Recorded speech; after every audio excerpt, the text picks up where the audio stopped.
Good afternoon and welcome to Blindformers. I'm your host, Blind Prime, and for today we're going to be transforming Transformers Buzzworthy Bumblebee Origins Jazz from their robot mode into their vehicle mode. I would also like to say that for some reason, the YouTube algorithm keeps hitting me with content warning things. Apparently, since I use Modest Mussorgsky in my music, I'm okay.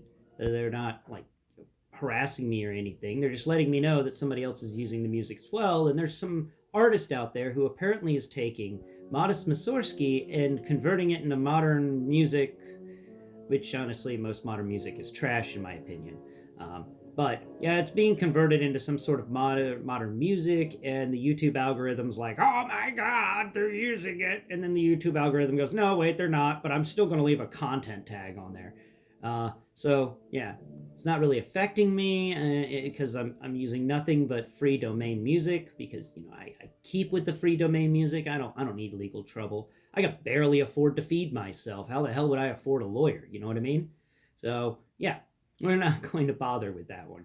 It's just something that happens and it's super annoying.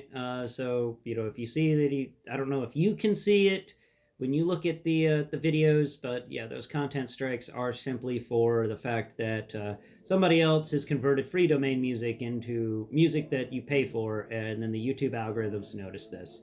So I'm not in trouble. Nothing bad is happening. But that last video I uploaded did get another content strike because, well, free domain music. Yay! It's going to be soon enough where I'm just going to hire a bunch of frogs to sit on my table and go ribbit, ribbit, ribbit the entire time. Because honestly, viewers, this is getting ridiculous. Okay? The amount of protections for IP that are over 100 years old is getting asinine. It's damn right insane. That's what it is. And honestly, I'm tired of it. Okay? Look, this whole 95, I can't really get into that stuff. Copyright law and me do not get along because I believe in the old America, the America where copyright existed until 50 years. You wrote something down, you published it, 50 years later it was free domain. So you had 50 years to make money on it. But some people got greedy and they started wanting more, and they started changing the laws. Looking at you, rat. Yeah, looking right at you, you little rat. You rat. Next year, we get you, rat.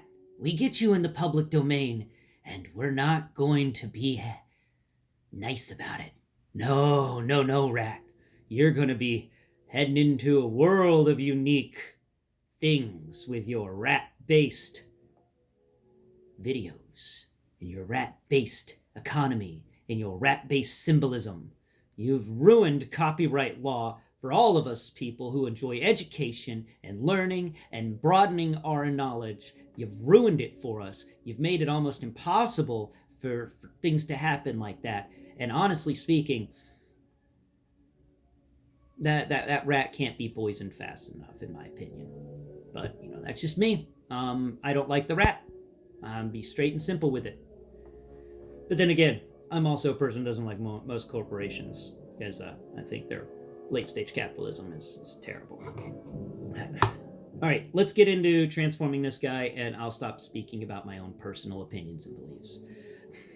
I know that doesn't really get me the greatest subscriber base, but I'm going to be honest with you. I'm not going to lie, all right? When I'm feeling something about something, I'm going to let you know what it is.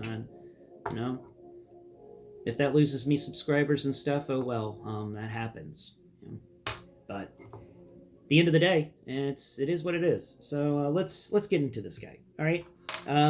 So I removed the gun from his hand because we're gonna need to move his hands inwards. We don't have to do So we're just gonna get right into Origins Jazz, just in case you were unaware. Sorry for the rant. Now, we're going to, first off, you're going to move both of his hands into the wrist so that 5mm port sticks out. Now, what you want to do is you're going to go ahead and take out the grappling hook from its base. So you keep the base of the grappling hook plugged into the other arm. And then you're going to move the grappling hook over here and plug it into this arm.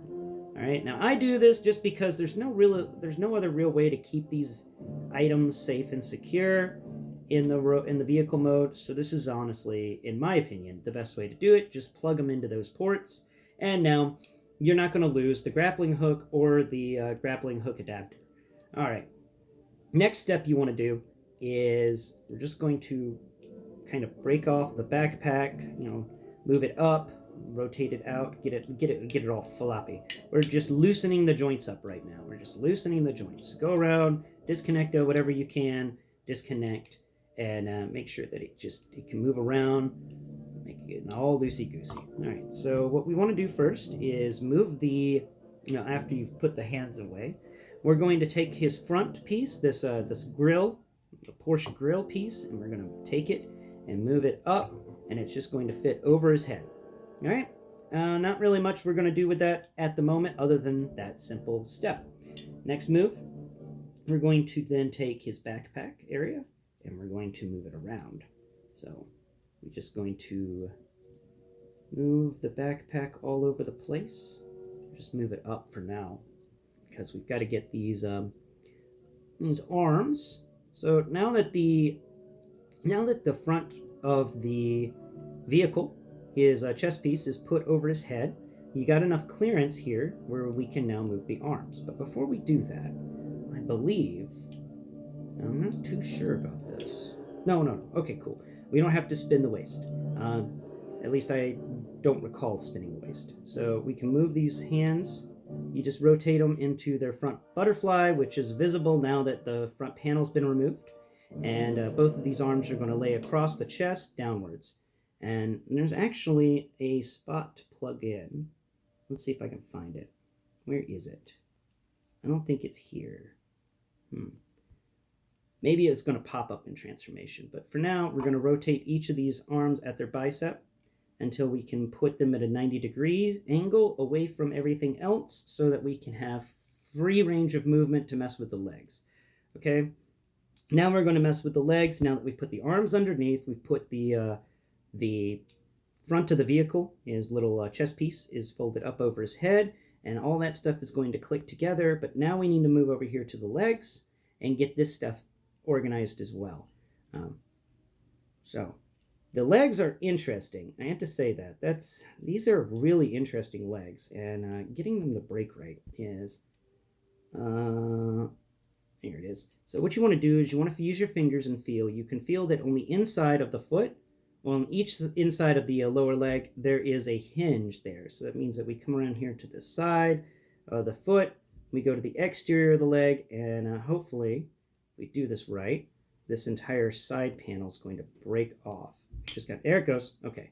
Now, to do it well, you want to go ahead and hold the foot in one hand, because the foot's basic is the only real leverage you're going to get here. So you want to hold the foot in one hand and make sure you put your thumb on the inside of the foot, the inside of the lower leg. This is going to give you the leverage you need, because that clip is a little stiff and it's going to need a little extra leverage. But if you position your fingers like I've explained just now, you can move that piece without much trouble. Now that you've moved that piece, go ahead and collapse the foot in on itself. Go ahead and collapse the foot in on itself on the other side too, and that will reveal a seat port that's sticking out the back, which is really nice. I like that. And now we are going to take and rotate these legs. Let's see, how do we rotate these legs? Okay, cool. All right, so what we're going to do now is we're going to take and reach inside of this panel that we unfolded and unfold this other panel. Now, this is a bit that's a little annoying, because what you're going to have to do to get this panel unfolded out from inside of the leg area is make sure you fold the joint out. The leg armor that has the spoiler on it that we opened up, you want to make sure you open it up all the way. It's going to open more than a 90 degree, and that's going to give you just barely enough clearance to fold out this panel. Okay, now we're going to follow it with this side too. I'm going to fold it out as far as it can fold out, and then fold this panel out. There we go. Make sure each of those panels is folded up and kind of out of the way, because we're going to definitely be using them in a second.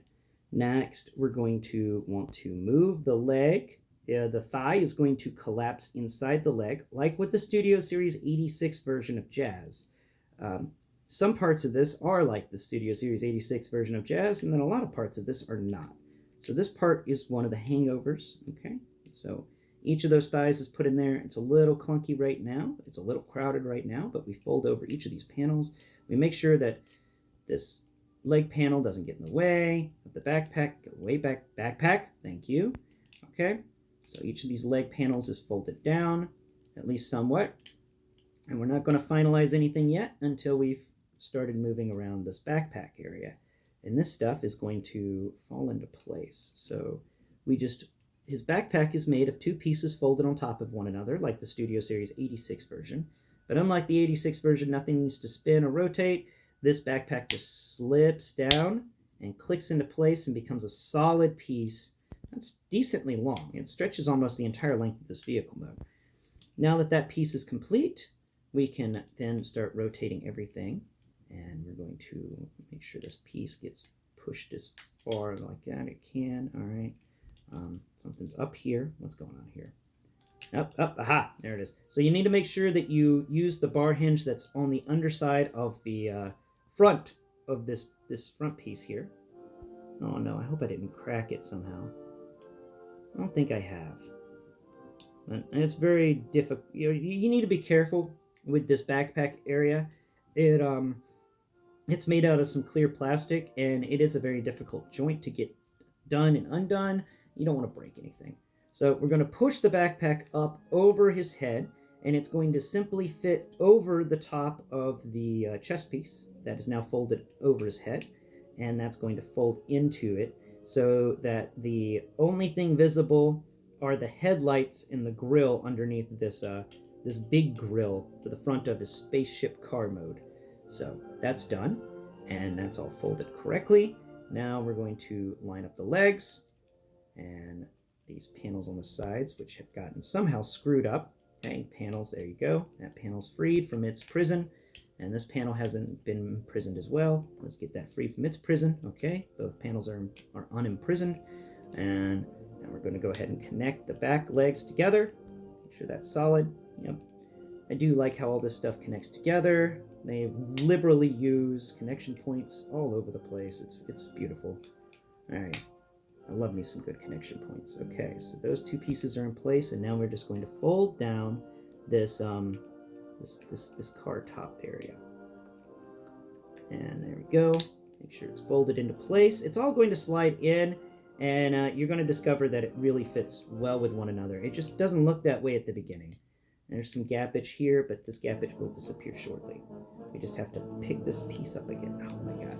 Come on, you stupid piece. Come on, you stupid piece. You did it on both sides, didn't you? You bad piece. Bad piece. Okay, there you go. Now, I didn't click things together properly. Hey, now stop that. There you go. You gotta kind of crunch this guy together sometimes. He's a solid vehicle mode, but he doesn't want to be a solid vehicle mode sometimes, and you gotta kind of fight him for it.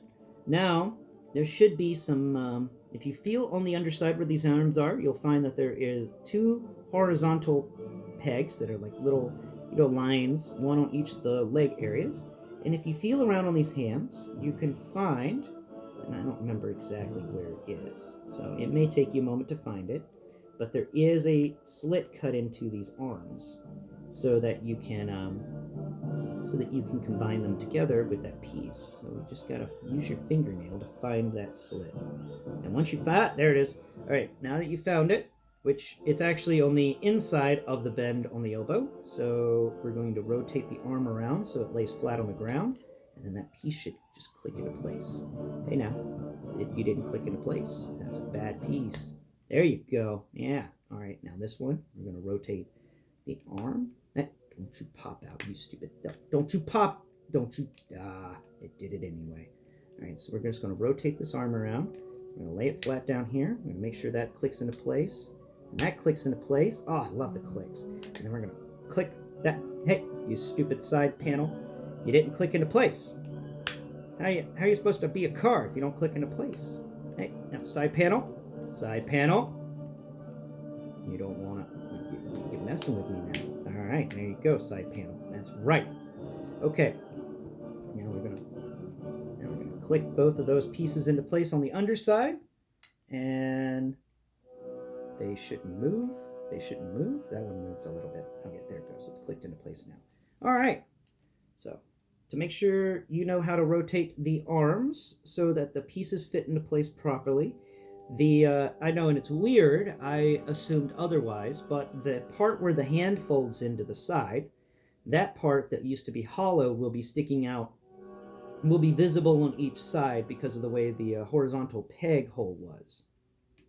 If they had chosen the opposite side, then the interior, then those hand parts that folded in would actually both be on the inside instead of the outside. And we'd get that nice clean arm texture on the outside. But sadly, we do not get that with this guy. And finally, we can take his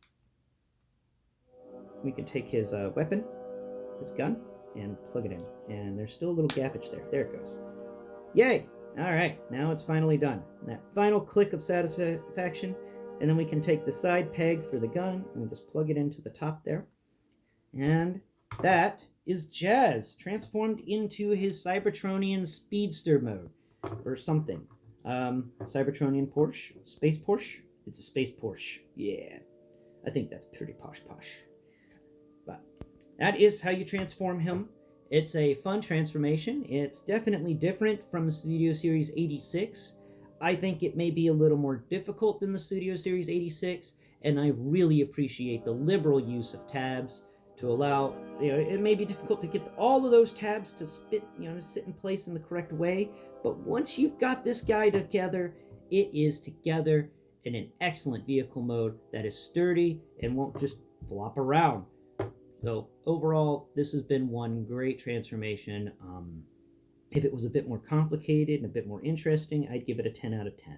But I'm going to give this guy a 9 out of 10 for the transformation. The transformation is fun. It's a lot of fun. And I love it. I enjoyed this transformation a lot. And I hope that you've enjoyed listening to me explain to you how to transform Origins Jazz from their robot mode into their vehicle mode. Once again, I do recommend, highly recommend, that if you have the disposable income to pick yourself up an Origins Jazz, that you do so. It is a very fun little guy, and it's nice to have another Cybertronian mode, especially with Jazz, because we were all wanting that when Siege came out. We all wanted a Cybertronian mode Jazz, but they never gave us one. Now we get one. Isn't that nice? And if you get the Origins Bumblebee, then you have the Cybertronian version Bumblebee. A little Cosmos looking guy. Alright, well, that's all I have for you today. Thank you so much for watching today's video, and please tune into my channel, blind_prime, for full in-depth reviews on just about anything I can get my hands on and talk to you about. But I generally stay to the action figure and Transformers side of things, though I do occasionally bring up other unique items that I've come across in my travels. So, thank you for watching, and please tune in tomorrow where I will discuss the vehicle mode for Origins Jazz and compare it to the vehicle mode for Studio Series 86 Jazz. And we'll talk about it, and we'll bring in some other vehicle modes to kind of give a nice little overall look at. So, until next Prime, thank you for watching. Bye-bye for now.